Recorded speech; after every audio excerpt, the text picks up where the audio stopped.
सरदार ने पूछा कितने आदमी थे, लेकिन आज शेयर बाजार आपसे पूछ रहा है कितने सेक्टर्स थे। जवाब है सिर्फ 3। अगर आपने बाजार के इस महारैली में 3 सेक्टर्स को नहीं पकड़ा तो आप भी खाली हाथ लौट आएंगे। अगले 5 साल तक शेयर बाजार में पैसा कहां बनेगा और कौन से है वो 3 बाहुबली सेक्टर्स जो आपके पोर्टफोलियो को रॉकेट बना सकते हैं, आज के इस ब्रेकिंग न्यूज बुलेटिन में हम करेंगे पूरा पोस्टमार्टम। नमस्कार दोस्तों, आप देख रहे हैं फाइनेंस टुडे लाइव। चलिए देखते हैं कि वो कौन से 3 सेक्टर्स हैं जो आपको अगले कुछ सालों तक मालामाल बना सकते हैं। दोस्तों, शुरुआत करते हैं एक बड़े बाहुबली सेक्टर से, यानी पावर और एनर्जी सेक्टर। लोग कह रहे थे कि कोयला का जमाना गया, ट्रेडिशनल एनर्जी खत्म हो गई है, लेकिन रुकिए, पिक्चर अभी बाकी है मेरे दोस्त। भारत में आज रिन्यूएबल के साथ साथ कोयला, गैस और हाइड्रो पावर हर तरफ काम चल रहा है। जरा आंकड़ों को समझिए। भारत में एक आम आदमी साल में सिर्फ 1200 से 1400 यूनिट बिजली खर्च करता है, जबकि दुनिया का औसत 6400 यूनिट है। सोचिए, जैसे जैसे भारत तरक्की करेगा, डेटा सेंटर्स बढ़ेंगे, फैक्ट्रियां लगेगी, बिजली की मांग कहाँ जाएगी, आसमान फाड़कर ऊपर। आप जरा मार्केट के बड़े ऐलान सुनिए। अदानी ग्रुप 45 गीगावाट की नई पावर कैपेसिटी लगाने का महाप्लान बना चुका है। टाटा पावर और एनटीपीसी कैपेसिटी क्रिएशन की रेस में सबसे आगे है। एक्सपर्ट्स की पसंद। दिग्गज विश्लेषक इस सेक्टर में एनटीपीसी को लॉन्ग टर्म के लिए एक बेहद आकर्षक शेयर मान रहे हैं। बिजली बनेगी तो ट्रांसमिशन और इक्विपमेंट भी चाहिए, इसीलिए सीमेंस और हिटाची एनर्जी जैसे इक्विपमेंट बनाने वाली कंपनियां में तगड़ा एक्शन दिख रहा है। वही इन प्रोजेक्ट्स को पैसा देने वाली कंपनियां जैसे पीएफसी, आरईसी और आईआरईडीए भी नोट छापने की तैयारी में है।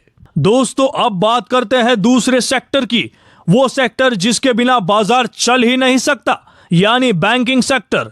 लेकिन यहां एक चेतावनी है, हर बैंक में पैसा नहीं बनेगा। छोटे सरकारी बैंकों से दूरी बनाने का वक्त आ गया है, क्योंकि असली खेल खेलेगा बाजार का मगरमच्छ। मार्केट एक्सपर्ट्स का साफ कहना है कि बाजार के जो सबसे बड़े दिग्गज है, यानी एसबीआई, आईसीआईसीआई और एचडीएफसी, ये आने वाले समय में सबसे मजबूत रिटर्न्स दे सकते हैं।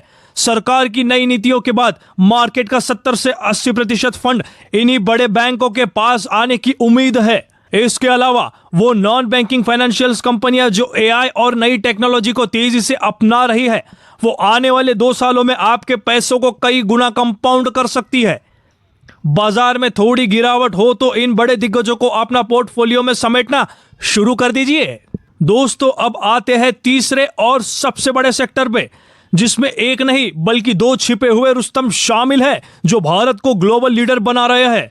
पहला ऑटो एंसिलरी, यानी गाड़ियों के पार्ट्स बनाने वाली कंपनियां, और दूसरा है फार्मास्यूटिकल, यानी दवाइयां और हेल्थ केयर। दोस्तों, भारतीय कंपनियां अब सिर्फ देश के लिए नहीं बल्कि पूरी दुनिया के लिए गाड़ियां और उनके पार्ट्स बना रही है। भले ही इनके वैल्यूएशन थोड़े महंगे हैं, लेकिन क्वालिटी मैनेजमेंट के दम पर यह लगातार दौड़ने को तैयार है। भारत दुनिया की फार्मेसी बनता जा रहा है। दोस्तों, रिसर्च एंड डेवलपमेंट पर भारी खर्च भी हो रहा है। इन दोनों सेक्टर्स में विदेशी संस्थागत निवेशकों की हिस्सेदारी अभी बहुत कम है। इसका मतलब बाजार में अगर विदेशी निवेशक बिकवाली भी करते हैं तो इन सेक्टर्स पर कोई बड़ा खतरा नहीं मंडराएगा। ये आपके लिए सबसे सेफ और हाई रिटर्न जोन हो सकते हैं। तो लेडीज एंड जेंटलमैन, कहानी एकदम साफ है।